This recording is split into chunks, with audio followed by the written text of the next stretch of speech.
Assalamualaikum warahmatullahi wabarakatuh. Selamat pagi anak-anak. Ya, apa kabar kalian hari ini? Alhamdulillah sehat ya. Ya, meskipun kalian di rumah, pembelajaran kalian di rumah, kalian harus tetap semangat dalam belajar. Kemudian kalian juga harus selalu jaga kondisi kesehatan kalian. Nah, jika kalian mau bepergian, kalian juga harus tetap ikuti protokol kesehatan. Jangan lupa pakai masker, kemudian jaga jarak, dan selalu rajin untuk mencuci tangan. Itu. Nah, sambil kita menunggu teman-teman yang lain masuk, karena ini belum semuanya masuk ya, masih ada beberapa yang belum masuk. Silakan kalian isi presensinya dulu terlebih dahulu. Jadi silakan isi presensi seperti biasa. Presensinya sudah Ibu share di Google Classroom-nya. Silakan diisi. Kemudian sebelum kita mulai pembelajaran kita hari ini, alangkah baiknya kita berdoa. Untuk berdoa, silakan untuk Yadi memimpin doanya, silakan. Ya, terima kasih Yadi. Nah, di pertemuan kita hari ini kita akan membahas tentang ragam kelompok sosial. Nah, ragam kelompok sosial di sini tentu kalian masih ingat ya di pertemuan sebelumnya. Nah, tujuan pembelajaran kita hari ini seperti yang sudah Ibu share ada ya. Nah, setelah kegiatan pembelajaran dengan pendekatan saintifik dengan model pembelajaran discovery learning ini, kalian mampu untuk menganalisis dan mengidentifikasikan ragam-ragam kelompok sosial yang ada di masyarakat. Kemudian kalian juga tahu dinamikanya kelompok-kelompok sosial itu secara benar dalam kehidupan bermasyarakat, karena kelompok sosial itu tidak jauh dari kegiatan kita dalam kehidupan sehari-hari. Nah, sebelum kita masuk pada inti pembelajaran kita hari ini, Ibu akan sedikit mengingatkan kembali pembelajaran yang minggu lalu atau di pertemuan berikutnya. Ada yang masih ingat? Kemarin kita itu kan membahas mengenai faktor-faktor pendorong dan faktor pembentuk dari kelompok sosial. Ada yang masih ingat faktor pembentuk kelompok sosial itu ada berapa? Iya, Sinta, ada berapa? Ada 2, betul. Iya. Ya, ada 2 ya. Ternyata faktor pendorong atau faktor pembentuk dari kelompok sosial ada 2.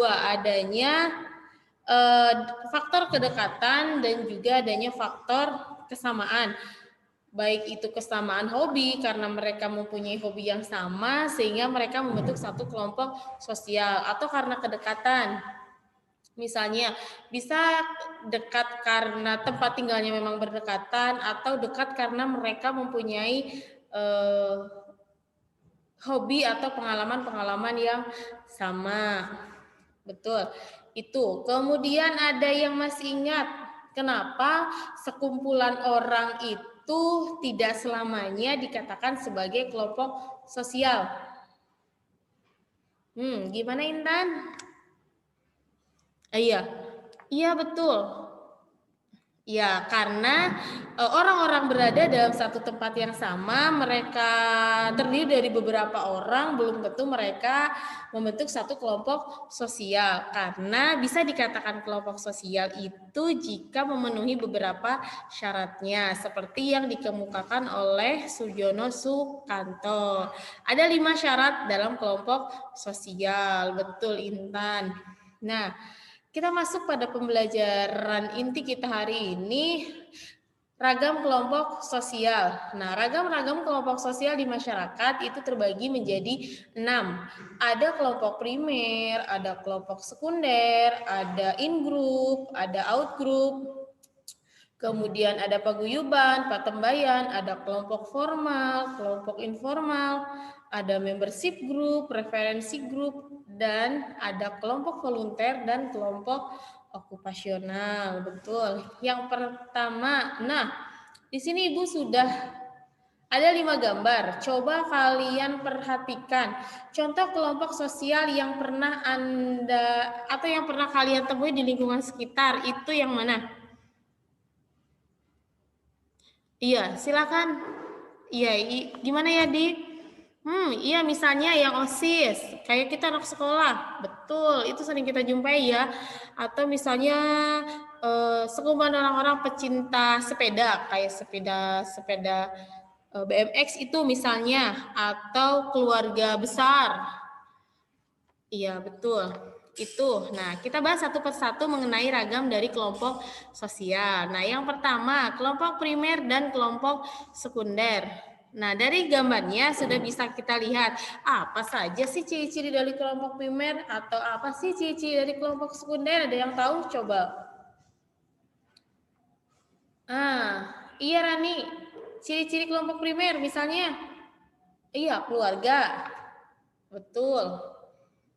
Betul, iya. Misalnya satu keluarga, keluarga bisa dikatakan sebagai kelompok primer. Kenapa? Karena katanya tadi menurut Rina itu dia mempunyai hubungan yang sangat dekat antara anggota yang satu dengan anggota yang lainnya. Berbeda dengan ciri-ciri dari kelompok primer, di mana sifat hubungannya itu secara tidak langgang atau hanya bersifat sementara. Mereka membentuk kelompoknya itu hanya sebatas dari dalam rekan kerja. Nah, coba kita lihat definisinya. Nah, menurut Kuli bisa dibacakan oleh Rani. Silakan Ran, baca Ran. Iya. Betul, berarti kelompok primer itu adalah kelompok yang ditandai dengan adanya pergaulan atau kerjasama yang terjadi secara langsung. Kalau kelompok sekunder adalah kelompok yang terdiri atas banyak orang yang sifat hubungannya tidak berdasarkan saling mengenal satu sama lain. Dilihat dari ciri-cirinya. Tadi betul, kalau kelompok primer adanya kedekatan antara anggotanya berbanding atau berbeda dengan kelompok sekunder. Kalau kelompok sekunder itu mereka membentuk kelompok tidak harus mengenal secara pribadi satu dari anggota kelompoknya. Kemudian jumlah anggotanya cenderung lebih banyak kalau kelompok sekunder. Kalau kelompok primer anggotanya cenderung lebih sedikit. Itu hubungannya. Kalau primer sifatnya langgeng, kalau sekunder sifatnya sementara. Betul. Kemudian yang kedua. Nah, yang kedua itu kelompok formal dan kelompok informal. Yang pertama, mengapa institusi pendidikan ini termasuk ke dalam kelompok formal? Ada yang tahu kenapa? Iya nih, kenapa nih? Betul, karena dalam sekolah ada aturannya katanya. Di sekolah itu ada aturannya. Kemudian apa lagi? Betul, aturannya harus ditaati karena kalau tidak ditaati katanya nanti kena sanksi. Betul itu. Kalau kelompok informal, kenapa? Kalau hubungan formal itu, informal itu lebih berbeda. Ya, betul Ani. Itu. Coba kita lihat. Nah, menurut Sujono Sukanto, kelompok formal itu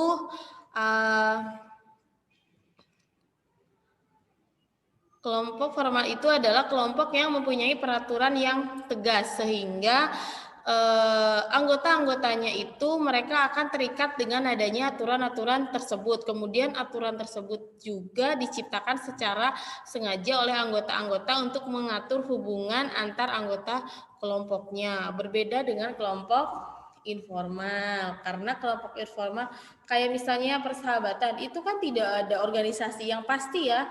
Mereka membentuk kelompok itu karena adanya intensitas pertemuan yang sering atau mereka mempunyai kepentingan yang sama atau mempunyai pengalaman yang sama. Itu bedanya kelompok formal dan kelompok informal. Betul Ani. Tadi Ani bagus nih. Kemudian yang ketiga, kelompok referensi grup dan membership group. Kelompok acuan dan kelompok keanggotaan. Yang pertama nih, jika kita lihat dari kedua gambar di sini jelas berbeda ya. Di mana kelompok referensi grup itu adalah kelompok yang merupakan sekelompok orang yang secara nyata mempengaruhi perilaku kita, baik secara langsung maupun tidak langsung. Ada yang tahu contohnya? Nah, iya Des, kenapa? Oh iya, misalnya kayak K-pop. Anak-anak remaja sekarang kan lagi ini ya, K-pop gitu. Nah, itu termasuk referensi grup atau bukan? Iya, termasuk betul. Karena di mana kelompok referensi ini atau kelompok acuan sini, K-pop di sini adalah sebagai kelompok acuan di mana anak-anak remaja di Indonesia nih misalkan.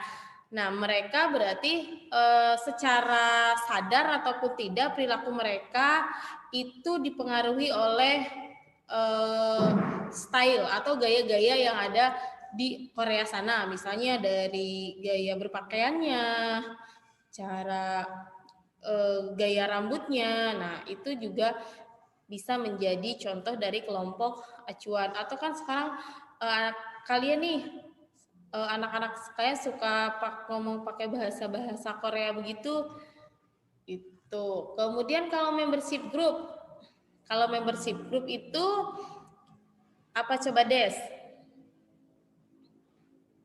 Iya, merupakan kelompok yang secara fisik menjadi anggotanya. Biasanya itu bisa dibuktikan dengan adanya kartu keanggotaan secara resmi. Contohnya apa, Des? Tahu? Kalau di situ kan banyak ya. Misalnya itu betul.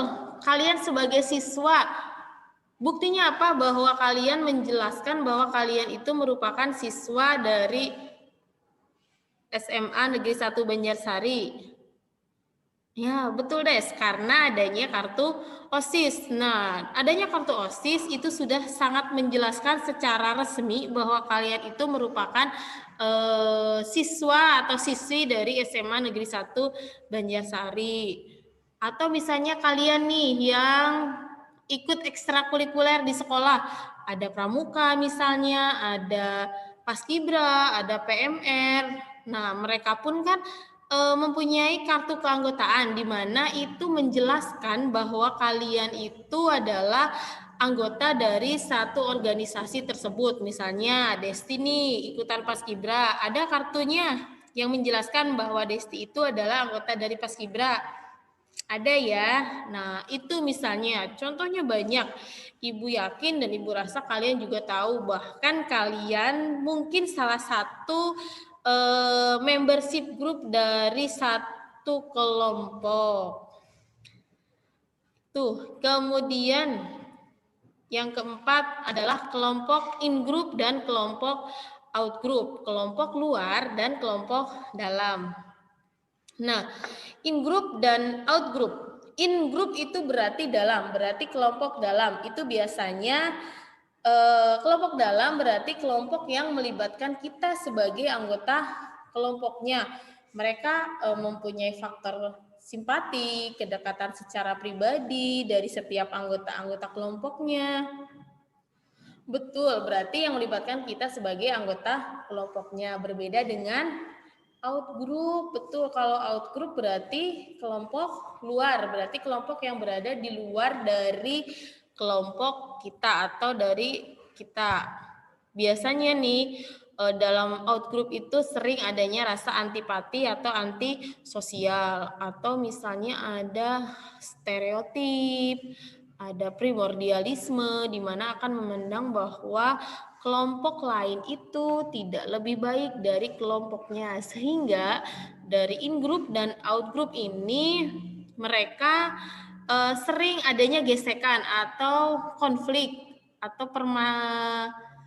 perselisihan dari setiap anggota-anggota kelompok, baik yang in group maupun yang out group. Biasanya istilahnya kalau kalian sering mendengar begini, kami, kita, berarti itu adalah in group yang melibatkan kita sebagai anggota kelompok di dalamnya. Kalau mereka itu berarti mereka yang berada di luar dari anggota kelompoknya. Misalnya, yang sering muncul gesekan apa? Nah, bisa dilihat ya menurut Summer definisi in group dan out group. Nah, contohnya apa? Ada yang tahu contohnya? Iya. Iya Reza, kenapa? Iya betul, tawuran antar pelajar. Semangat ya kalau giliran tawuran. Kenapa? Biasanya tawuran antar remaja itu disebabkan karena apa? Kenapa, Za? Pengalaman nih Reza sepertinya. Iya, biasanya itu karena masalah-masalah yang sepele, hanya yang melibatkan sebetulnya 1-2 orang yang mempunyai masalah, tetapi kelompok itu merasa mempunyai solidaritas yang tinggi terhadap kelompoknya, sehingga yang tidak tahu apa-apa jadi ikut tawuran gitu, sehingga karena mereka merasa dong si Reza ini nih ada masalah dengan si A nih. Nah, karena teman-temannya Reza merasa Reza itu adalah anggota dari kelompoknya, jadi mereka akan membela Reza meskipun mereka tidak tahu masalah Reza itu sebenarnya apa, sehingga terjadi perselisihan. Itu in group dan out group. Kemudian yang kelima, ada kelompok okupasional dan kelompok volunteer. Nah, iya. Silakan Ica dibacakan. Kelompok okupasional. Ya, itu kira-kira gambar apa Ica? Oh iya, tahu gambar. Kalau dilihat dari logonya ya, itu adalah IDI, Ikatan Dokter Indonesia. Berarti mereka yang termasuk ke dalam kelompok sosial okupasional ini, mereka yang identik dengan atau yang mempunyai profesi yang sama. Mereka berprofesi sebagai dokter. Kemudian kan dokter itu keahlian tertentu ya, tidak semua orang bisa jadi dokter, keahlian tertentu. Kemudian mempunyai kode etik yang berbeda. Misalnya guru dengan dokter, jelas mereka dua profesi yang berbeda dengan keahliannya berbeda, kemudian dengan kode etik berbeda. Tidak mungkin seorang dokter masuk ke organisasi guru misalnya PGRI ataupun sebaliknya, tetapi mereka akan membentuk kelompoknya karena mempunyai profesi yang sama. Iya, Cak, begitu. Kemudian yang volunteernya, Cak. Ya, betul. Kelompok volunteer itu terbentuk atas dasar kepentingan yang sama. Biasanya bergerak dalam bidang sosial kemanusiaan, relawan misalnya, atau memenuhi kepentingan anggota tanpa mengganggu masyarakat secara umum. Nah, contohnya itu ketika ada bencana, biasanya banyak sekali lembaga-lembaga kemanusiaan atau relawan yang bersedia untuk membantu mereka-mereka yang terdampak musibah atau terkena musibah. Betul, Ca. Kemudian yang terakhir, yang keenam adalah kelompok Gesellschaft dan kelompok Gemeinschaft, kelompok paguyuban atau kelompok patembayan. Nah, siapa yang tahu ini gambar apa ya? Iya, Sinta, gambar apa, Sin? Oh iya betul, ketika orang-orang yang sedang menarik jala itu termasuk ke dalam Gemeinschaft atau kelompok paguyuban. Kemudian kalau yang sebelahnya lagi, itu Gesellschaft, ya itu adalah orang-orang, misalnya partai politik, betul. Nah, jika dilihat dari ciri-cirinya, baik Gesellschaft atau Gemeinschaft itu berbanding terbalik ya. Kalau Gemeinschaft hubungan dari setiap anggotanya memiliki hubungan yang murni, alami, atau kekal. Berbeda dengan patembayan. Nah, bisa dibacakan. Nanti bisa dibaca oleh baca Sin. Ciri-ciri dari paguyuban dan patembayan. Iya, hubungannya murni, merasa kepentingan itu kalau paguyuban ya. Nah, coba kita lihat. Menurut Tony and Loy, paguyuban itu terbentuk karena adanya kehidupan bersama di mana anggota-anggotanya diikat oleh hubungan batin yang murni dan bersifat alamiah. Nah, sifatnya kekal. Kemudian paguyuban ini mereka mempunyai rasa kesatuan yang kuat dari setiap anggotanya. Ciri-cirinya ada 3, betul. Ada intimate, ada intim, ada privat, dan eksklusif. Betul. Kemudian menurut Tonis juga bahwa paguyuban itu bisa dibedakan menjadi 3. Ada paguyuban karena ikatan darah, ada paguyuban karena ikatan tempat, ada paguyuban karena jiwa dan pikiran. Iya, betul. Itu. Kemudian yang kedua adalah patembayan atau patembayan merupakan satu masyarakat yang berdasarkan atas jalinan hubungan yang kontekstual, bukan tradisional. Sehingga dalam patembayan ini ikatan dalam kelompok-kelompoknya bersifat pokok dan dalam jangka waktu yang relatif pendek, bersifat mekanis. Ya, biasanya dalam bentuk imajinatif. Contohnya misalnya ikatan para pedagang. Ciri-cirinya yang pertama, apa ciri-cirinya? Iya Mel, ciri-cirinya apa Mel? Betul. Adanya kepentingan pribadi, pembagian tugas secara terspesialisasi, orientasi dalam kemajuan, sifat kerja yang efisien, dan adanya rasa persaingan. Nah, itu 6 klasifikasi dari kelompok sosial. Ada ragamnya. Tadi ada apa saya masih ingat? Ada patembayan, paguyuban, betul. Ya, nah dari materi yang sudah Ibu sampaikan ini, silahkan coba kalau kalian yang masih belum paham boleh ditanyakan, silahkan. Oh iya. Gimana Amel? Ya. Kelompok informal itu hampir sama kayak kelompok primer. Coba kita lihat ya. Amel bertanya nih, katanya apakah kelompok informal itu sama dengan kelompok primer? Nah, hampir sama, betul. Betul Mel, hampir sama. Di mana tadi masih ingat kelompok primer itu kayak misalnya, contohnya juga sama ya, keluarga, kemudian teman sepermainan, teman akrab, atau misalnya teman karena mereka punya hobi yang sama, mempunyai pengalaman yang sama.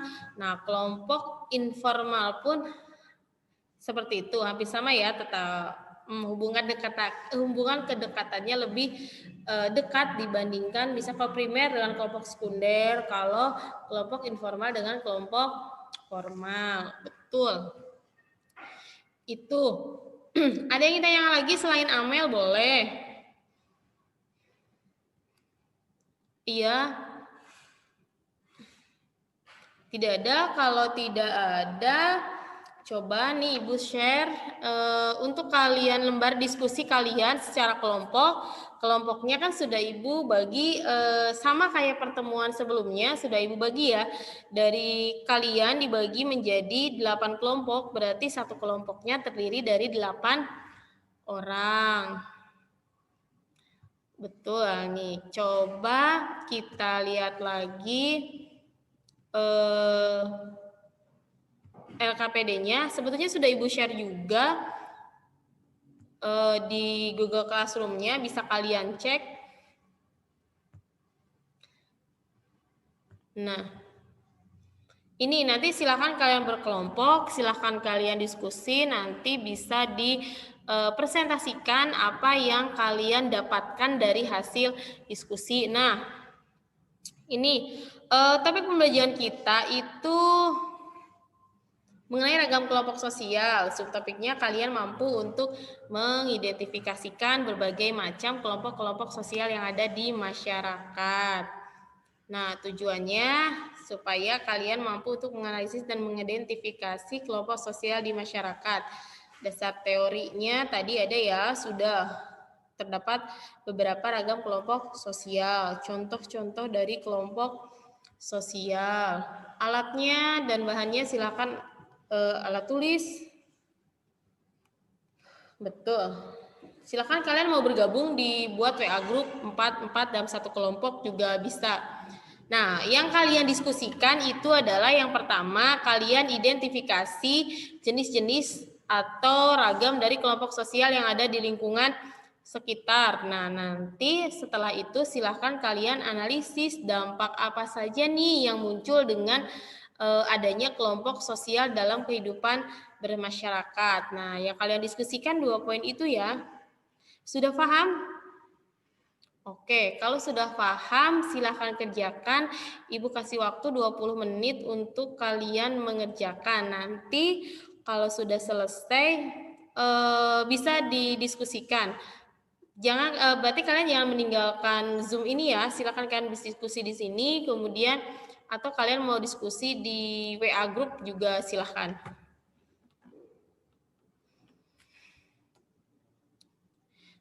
Sudah ya? Sudah. Nah, sudah. Kelompok 1 ada 8 kelompok. Sudah semuanya? Kelompok 1 sudah? Ya, kelompok 2 siap? Hampir sudah semua sudah selesai ya. Iya, coba sekarang presentasikan kelompok mana yang mau untuk mendiskusikan atau menyampaikan apa yang sudah kalian diskusikan dalam kelompok. Oh, di kelompok 2 duluan, silakan kelompok 2 Amel dan kawan-kawan, silakan Mel.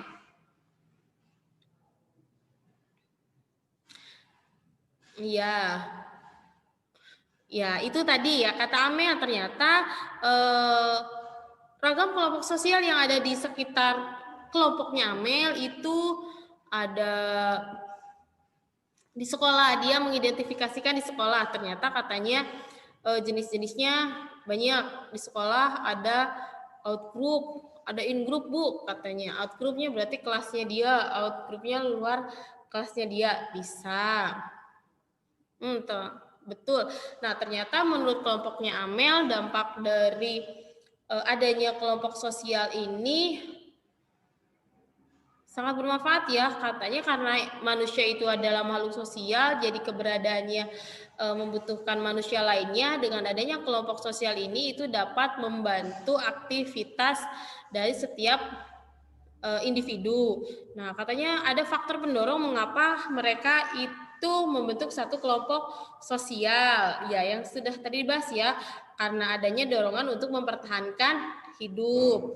Betul, karena adanya dorongan untuk meningkatkan efisien dan efektivitas kerja. Kemudian karena adanya dorongan untuk meneruskan keturunan. Nah, misalnya tadi kata Amel untuk meningkatkan aktivitas efisiensi dan efektivitas kerja. Ternyata dengan membentuk satu kelompok sosial, ketika kita mengerjakan sesuatu hal dilakukan secara bersama-sama, itu akan lebih efektif dan efisien. Efektif bisa diselesaikan secara cepat dan waktu yang diselesaikan pun relatif singkat. Berbeda jika itu dilakukan sendiri. Itu yang ada di kelompoknya Amel. Betul. Oke. Itu beberapa tadi sudah disampaikan dari tiap-tiap kelompok sudah menyampaikan diskusinya masing-masing mengenai ragam kelompok sosial. Ternyata banyak sekali ya. Nah, itu untuk bahan Nah, untuk hasil diskusinya silahkan kalian nanti diunggah di Google Classroom-nya sebagai bukti bahwa kalian sudah mengerjakan diskusi pada pertemuan hari ini. Silahkan diunggahnya cukup perwakilan ya, setiap kelompok cukup mengunggah 1 orang saja. Misalnya tadi kelompoknya Amel mau diunggah sama Amel, silakan sertakan nama-nama anggota kelompoknya. Dan jangan lupa kalian juga harus mencatat bagian-bagian penting pada pertemuan hari ini yang sudah kita pelajari. Nah, itu. Nah, sebelum kita akhiri pembelajaran kita hari ini, coba kita refleksikan nih hari ini apa sih yang sudah kita dapat? Siapa yang mau merefleksikan pembelajaran kita hari ini? Reza. Oke, Za, silakan. Oh iya, terima kasih Za. Katanya ternyata refleks hari ini menurut Reza, kelompok sosial di masyarakat itu ternyata tidak hanya kelompok-kelompok yang berkelompok aja gitu, ternyata banyak ragamnya, bisa diklasifikasikan. Oh, ini termasuk ke dalam kelompok primer. Nah, ini termasuk ke dalam kelompok sekunder. Ternyata dia sadar, oh ternyata selama ini saya juga merupakan anggota dari kelompok in group misalnya, atau membership group dari satu organisasi itu. Makasih ya Reza. Nah, berarti kita simpulkan pertemuan hari ini, kita simpulkan ya. Nah, pertemuan kali ini kita sudah membahas tentang kelompok sosial. Ternyata kelompok sosial dalam kehidupan kita sehari-hari itu selalu bersinggungan dengan orang lain, selalu bersinggungan dengan kelompok-kelompok sosial yang ada di masyarakat. Nah, berarti kalian kita sudah mampu untuk mengidentifikasikan jenis-jenis ataupun ragam kelompok sosial di masyarakat. Itu kesimpulan kita hari ini. Semoga apa yang kita pelajari hari ini itu bermanfaat dan berkah buat kita ya. Itu. Nah, sebelum kita akhiri pembelajaran hari ini, jangan lupa di pertemuan berikutnya kalian siapkan materi mengenai ragam kelompok sosial yang perilaku-perilaku kolektif kayak kerumunan. Berarti kalian silakan cari contoh kerumunan publik dan massa. Satu orang cukup satu saja ya. Oke, berarti ingat tugasnya apa? Betul, kalian menyiapkan gambar dari perilaku kolektif. Oke, sudah cukup sampai di sini pertemuan kita hari ini. Sebelum Ibu akhiri, silakan ya dipimpin doanya. Ya. Makasih ya Di. Oke, sampai ketemu di pertemuan berikutnya. Kalian selalu sehat, semangat belajar, dan jangan lupa salam sehat dan selalu belajar. Assalamualaikum warahmatullahi wabarakatuh.